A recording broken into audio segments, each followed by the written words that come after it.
Labdien, dāmas un kungi, domu biedri! Vienam no latviešu dzejas klasiķiem Vilim Plūdonim ir tāds dzejolis – divi pasaules. Šobrīd man bieži vien šķiet, ka arī mūsu valsts dzīvo divās pasaulēs. Viena ir abstraktu, virtuāla ciparu pasaule, kurā dzīvo valdošā koalīcija, un ir arī otra, tā reālā pasaule, ar kuru ikdienā saskaras pārējā tauta. Premjers Dombrovskis par savu lielu panākumu uzskata to, ka par dažiem procentu punktiem valstī esot sarucis bezdarbs. Bet vai tāpat domā tie cilvēki, kuri vienkārši termiņu noilguma dēļ ir svītroti no bezdarbnieku pabalsta saņēmēju skaita un palikuši vispār bez jebkādiem iztikas līdzekļiem? Vai tā domā tie cilvēki, kas izmisuma dzīti ir devušies meklēt darbu svešumā? Vienotības politiķi par savu nopelnu uzskata arī to, ka iekšzemes koprodukts pēdējā ceturksnī beidzot ir pieaudzis par 0,3%.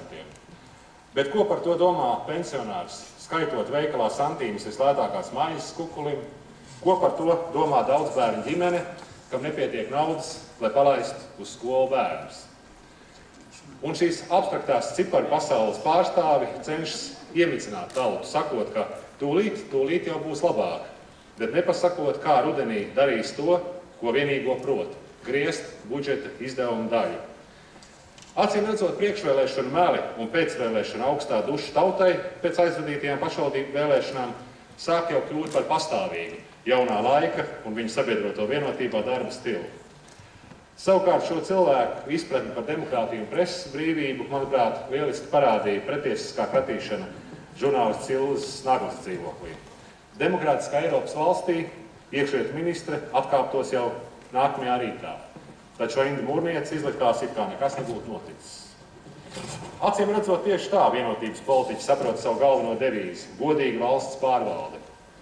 Okupācijas laikos latvieši jau 50 gadus saņēma šādu pārvaldi – melus, nebrīvu presi un gaišas nākotnes solījumus. Bet vai tāda pārvalde ir vajadzīga arī neatkarīgajā Latvijas valstī 21. gadsimtā?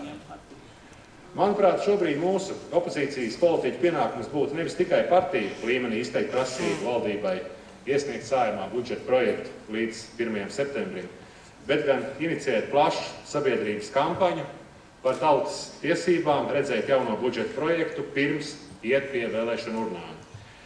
Jo ir visai liels šaubas, vai Saeimā, skatot komisijās, mēs to panāksim. Un ir nepieciešams plašs sabiedrības masas spiediens, jo tikai tā mēs varam reāli cerēt lauzt valdošās koalīcijas melu sienu. Ir jāsaprot, ka nevar tikai griezt un griezt. Katrai griešanai pienāk brīdis, kad vairāk un tālāk nav ko griezt. Dažreiz man gribas pajautāt, mīļie vienotības vēlētāji, ja tiešām šīs apvienības politika nogriezt tik, cik Starptautiskais valūtas fonds ir nomērījis, ir vienīgā pareizā, varbūt varam ietaupīt vēl pāris miljonus, jo šīs politikas īstenošanai nav nepieciešams vēlēt Saeimu, iecelt premjeru un veidot valdību. Šai politikai pilnīgi pietiktu, lai valūtas fonda atsūtītu gubernatoru un viņu 5-6 finanses matemātiķiem. Viņi nomērītu un nogrieztu tikpat veiksmīgi. Tautas partija uzskata, ka ir pienācis laiks, kad jāsāk arī radīt ražošanu, jaunas darba vietas, radīt saimniecisko rosību un arī cilvēku ticību saviem spēkiem, savai valstī. Tāpēc kopā ir sapulcējušies gan veiksmīgi uzņēmēji, gan politiķi, gan pašvaldību cilvēki, lai piedāvātu tautai alternatīvu. Griezt tikai pārdomātu, tālējošu un efektivitāti veicinošu reformu rezultātā un radīt, lai atjaunot Latvijas tautsaimniecību. Tāpēc ir izveidot tautas kustību par labu Latviju. Tomēr uzsākot kādu jaunu iniciatīvu, jaunu projektu, vienmēr jāizvērtē ne tikai ieguvumus, bet arī potenciālie riski. Nav šaubu, ka vairāk kā jebkad šo Saeimas vēlēšanu kampaņas centrālais jautājums būs ekonomika. Tomēr nevienās vēlēšanās nav iespējams ignorēt arī ideoloģiskos jautājumus. Un šeit ir jāatzīst, ka dažreiz atsevišķi mūsu sadarbības partneri izteikumi ir bijuši divdomīgi vai pat nesavienojami ar Tautas partijas politiskajām nostādnēm. Tāpēc mums jau tagad saulēcīgi un skaidri saviem partneriem jānovelk tās sarkanās līnijas, ko mēs nekad un nekādos apstākļos nepārkāpsim.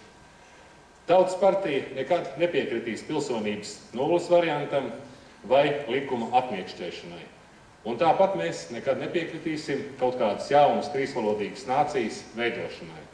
Atgādināšu, ka savulaik jaunu nāciju padomju tautu jau centās izveidot Hruščovs un Brežņevs, un kas no tā sanāca. Mēs nepiekritīsim nepilsoņu tiesībām vēlēt pašvaldības, jo Latvijas pilsonības likums jau tā ir viens no liberālākajiem Eiropā, un ik viens cilvēks, kurš jūtas piederīgs Latvijai, var šo pilsonību visai viegli iegūt. Mēs vienmēr esam bijuši par intensīviem un izdevīgiem saimnieciskiem sakariem ar Krieviju, taču mēs vienmēr pastāvēsim uz to, ka visās jomās Latvijas strateģiskā izvēle par piederību rietumu pasaulē ir pilnīga, galīga un neatgriezeniska. Un arī mēs nekad nepiekritīsim mūsu tautas vēstures falsifikācijai vai noklusēšanai kaimiņu politiskajās interesēs. Kad māja dienās pirms 20 gadiem mūsu tauta gaidīja augstākās padomes balsojumu par Latvijas neatkarības atjaunošanu, tā domāja par labu Latviju. Par tādu atjaunotu valsti, kurā valdītu kopības sajūta, patriotisms un pārticība. Arī mēs šodien šeit domājam par labu, par labāku Latviju, tāpēc es aicinu visus kongresa delegātus atbalstīt jaunās apvienības veidošanu un nākamajos mēnešos visi kopā aktīvi strādāsim par uzvaru 2. oktobra vēlēšanās. Un es ticu, ka mums izdosies. Paldies!